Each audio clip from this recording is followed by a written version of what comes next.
بسم اللہ الرحمن الرحیم۔ حضرت عبداللہ بن مسعود رضی اللہ تعالیٰ عنہ سے روایت ہے کہ رسول اللہ صلی اللہ علیہ وآلہ وسلم نے فرمایا، جس نے قرآن پاک کا ایک حرف پڑھا اس نے ایک نیکی کما لی، اور یہ کہ ایک نیکی اللہ تعالیٰ کے قانون کے مطابق 10 نیکیوں کے برابر ہے۔ مزید وضاحت کے لیے آپ نے فرمایا، میں نہیں کہتا، یعنی میرا مطلب یہ نہیں ہے کہ الف لام میم ایک حرف ہے، بلکہ الف ایک حرف ہے، لام ایک حرف ہے اور میم ایک حرف ہے۔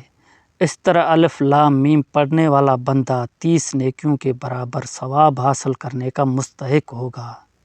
آگے حدیث مبارکہ کی تشریح میں بیان کرتے ہیں، اللہ تعالیٰ کا یہ کریمانہ قانون کہ ایک نیکی کرنے والے کو 10 نیکیوں کے برابر ثواب عطا ہوگا، واضح طور پر قرآن مجید میں بھی بیان فرمایا گیا ہے۔ سورۃ انعام میں ارشاد ہے، جس کا مطلب ہے جو بندہ ایک نیکی لے کر آئے گا اس کو اس جیسی 10 نیکیوں کا ثواب دیا جائے گا۔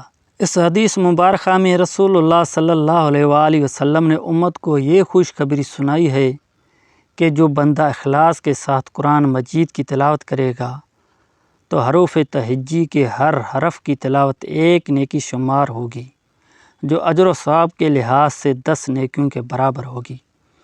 اسی حدیث کی بہقی کی روایت میں ہے کہ آپ صلی اللہ علیہ وآلہ وسلم نے فرمایا کہ بسم اللہ ایک حرف ہے، بلکہ بے ایک حرف ہے، سین ایک حرف ہے، میم ایک حرف ہے، اور میں یہ نہیں کہتا کہ الف لام میم ایک حرف ہے، بلکہ الف لام میم الگ الگ حروف ہیں۔ اللہ پاک یقین کی دولت نصیب فرمائے۔ اس حدیث میں کلام پاک کی تلاوت کرنے والوں کے لیے بڑی ہی خوشخبری ہے۔